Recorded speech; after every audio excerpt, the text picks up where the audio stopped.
नमस्ते सभी को। मैं एक होम बेकरी चलाती हूँ यमी बाइट्स के नाम से। मेरा नाम है अंजलि शर्मा। मैं घर से अपने किचन से अपनी बेकरी चला रही हूँ। तो आज मैंने ये केक जो बनाया है ये है बटरस्कॉच फ्लेवर में, और ये मेरे पास ऑर्डर आया था बटरस्कॉच फ्लेवर में विद रिबन्स। रिबन थीम थी इसकी, वो थीम में ये बनाना था मुझे। तो हम बनाना शुरू करते हैं। मैंने पहले इसके लिए वैनिला बेस बनाया था, फिर उसको बेक किया था, फिर उसको ठंडा होने पे फिर उस पर काम शुरू किया था। तो पहले हमने टॉप लेयर उसकी निकाल दी थी, फिर हमने उसको सेंटर से दो में डिवाइड किया था, दो पार्ट्स में उसको डिवाइड किया था। डिवाइड करने के बाद हमें जो उसको वेट करना होता है, तो मैंने उसको पहले पानी से सोक किया था, जो हमारा बेस होता है। उसके बाद उसके ऊपर मैंने क्रीम लगाई थी, फिर पैलेट नाइफ से मैंने उसकी क्रीम सारे में इवनली फैला दी थी। जैसे ही आपकी क्रीम इवनली फैल जाती है, फिर उसके बाद हम उस पर सेकेंड स्टेप पे काम करते हैं। आपकी क्रीम जो है वो बाहर नहीं जानी चाहिए। तो मैंने इसके लिए बटरस्कॉच चिप्स बनाए थे, जो कि मैं खुद घर पे ही बनाती हूँ विद काजू एंड कैरामल। तो मैंने ये बटरस्कॉच चिप्स बना के उसको ब्रेक करके फिर उसको केक पे इवनली स्प्रेड कर दिए थे। आप देख सकते हैं कि मैंने ये छोटे छोटे इसको क्रश कर दिया था बटरस्कॉच चिप्स को, फिर उस पर इवनली स्प्रेड कर दिया था।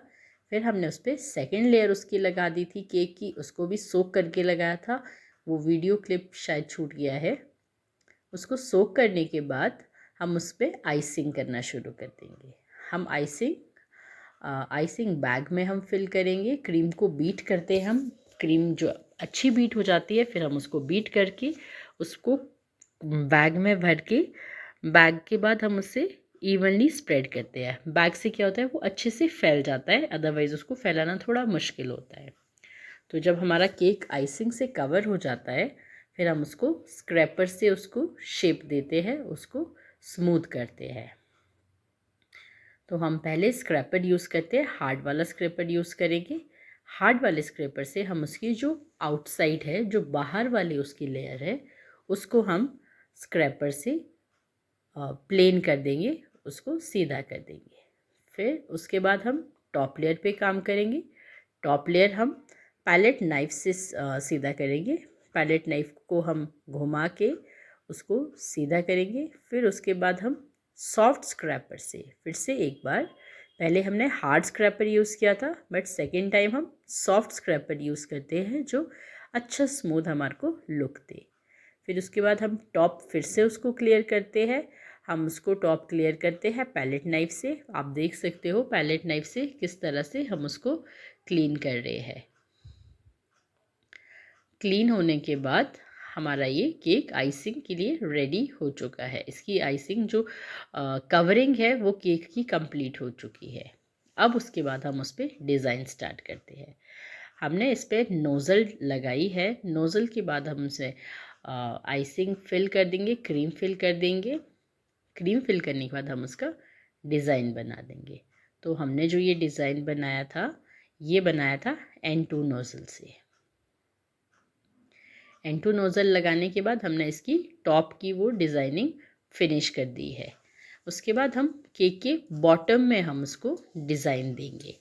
केक का बॉटम अगर डिज़ाइन दिया हो तो उसमें केक अच्छा भरा भरा सा लगता है, अदरवाइज़ केक बोर्ड थोड़ा खाली सा लगता है। जो केक का बॉर्डर वाला डिज़ाइन है वो केक की लुक बहुत अच्छी एनहांस कर देता है।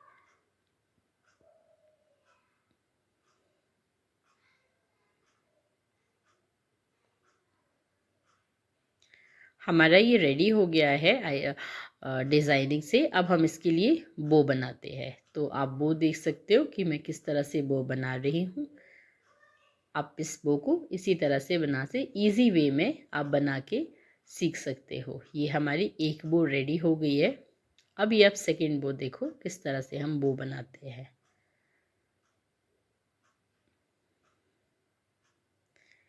ये हमारी बो रेडी हो गई थी, तो हमने ये सारी बोज हमारे केक पे फिल कर दी थी, लगा दी थी। और उसके बाद जो हमने उस पर नेम लिखा था वो कस्टमर की डिमांड पे था। जब भी आपके पास कस्टमाइज्ड केक आता है तो आपको ज़्यादा टेंशन नहीं होती सोचने की। आप उसी तरह से बना के दे सकते हो जैसा आपके पास डिज़ाइन हो। अगर आपके पास कस्टमाइज्ड केक नहीं होता है तो आपको सोचना पड़ता है कि आप कैसे उसमें डिज़ाइन करो और कैसे आपका केक बहुत अच्छा दिखे। तो ये थे हमारे केक की फाइनल लुक और ये थे हमारे केक के reviews. Thank you for watching. Please like, share, subscribe and please show your love for our videos.